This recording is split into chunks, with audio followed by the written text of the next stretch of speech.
Welcome to another edition of Horror Tales from Around the Net. Tonight's episode, Pokemon Go to Hell. No, this isn't another creepypasta about a cursed or haunted game cartridge. This is a warning. Less than 2 days ago, on a Saturday morning, my best friend Alice woke me up with about 7 or 8 text messages imploring me to download the new augmented reality game for Android and iOS called Pokemon Go.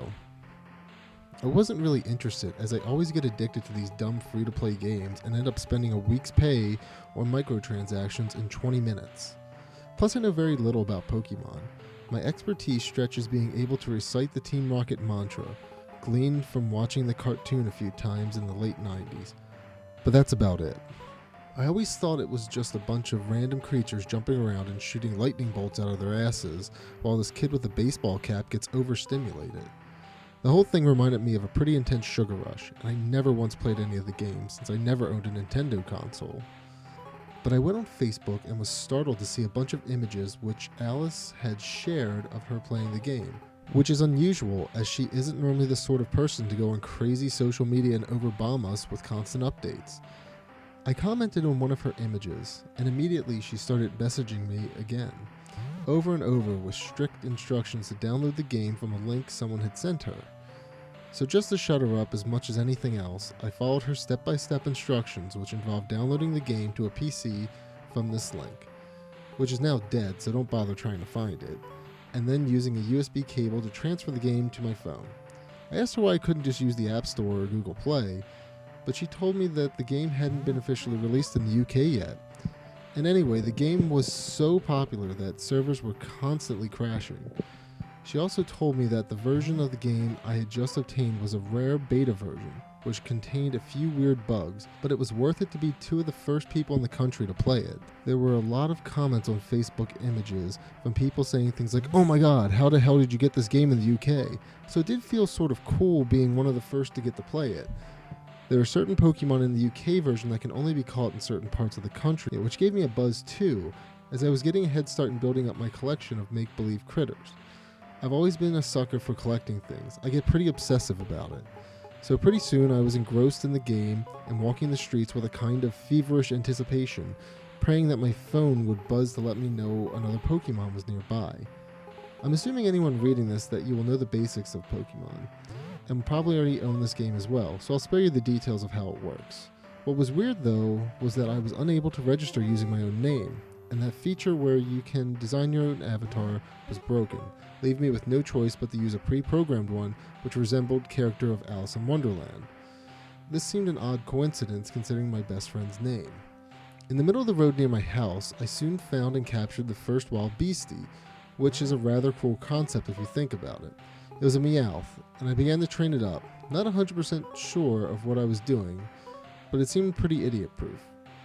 Like all these games, it keeps you hooked by way of steady sprinkling of experience points, meaning that you are constantly creeping forward. And I leveled up twice by Saturday afternoon. At level 5, you can enter Pokemon gyms, which seem to be randomly assigned buildings. The only one in my town is a public library, which is closed on weekends, so it wasn't really a whole lot of use. My Pokédex was growing pretty steadily as I got to grips with throwing the Pokeballs.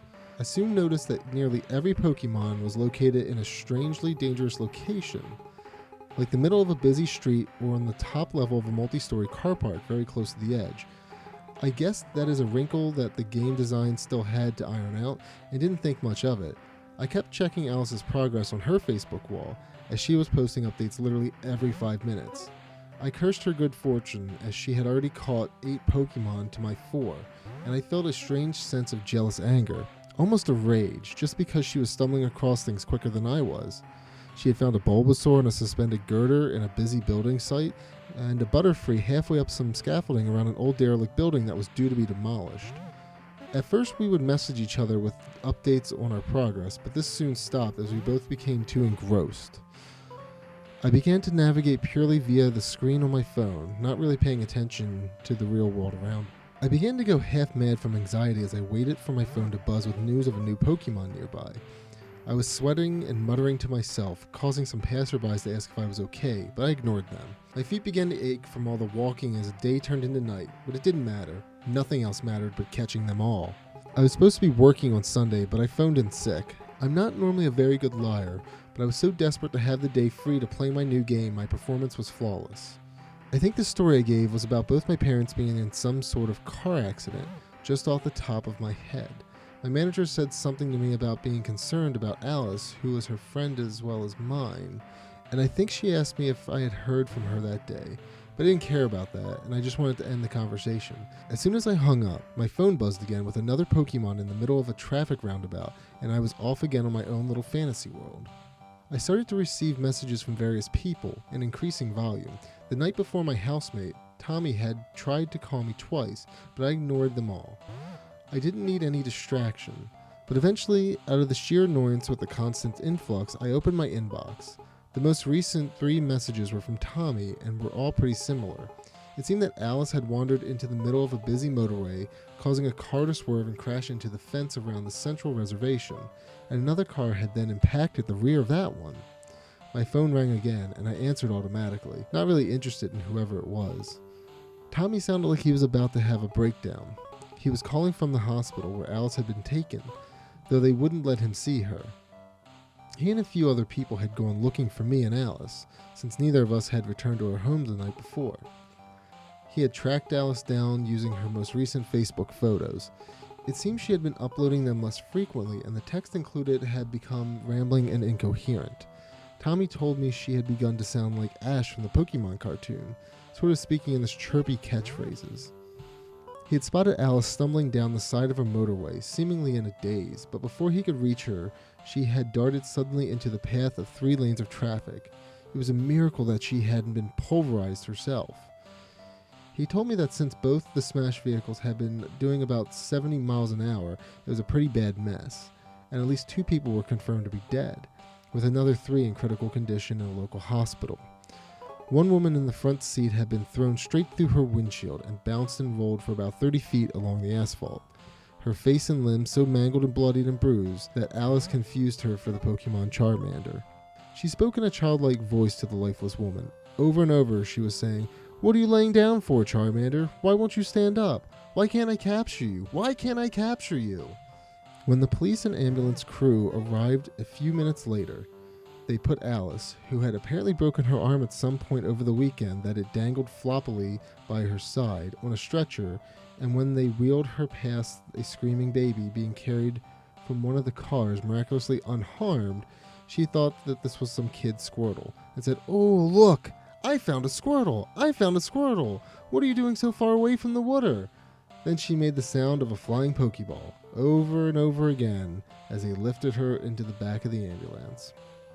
A doctor had told him that she didn't seem to have anything to eat or drink for a couple of days. I hung up on him as I was angry at the idea of missing out on any more Pokemon that may have been lurking around.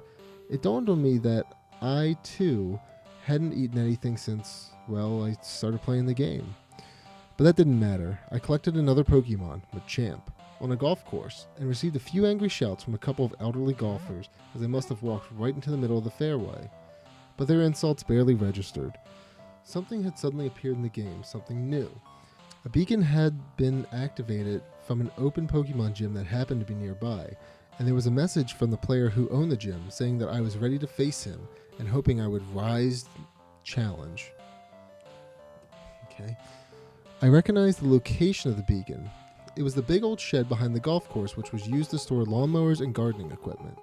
I set off, using my phone screen to navigate, no longer really aware of the real world, and so it never really occurred to me what an odd location that this was to host a Pokemon gym. The place looked derelict, completely abandoned, and the roof had partially caved in. But this didn't matter to me. I shoved open a heavy metal door and stumbled into almost darkness. "Ready to battle?" I called out fearlessly, buzzing with giddy thrill of what was to follow.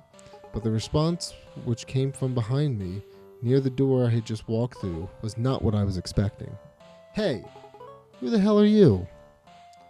I turned to face the guy. I couldn't see him clearly, but he seemed huge. He had some sort of weird mask on, which made his head resemble that of a Diglett.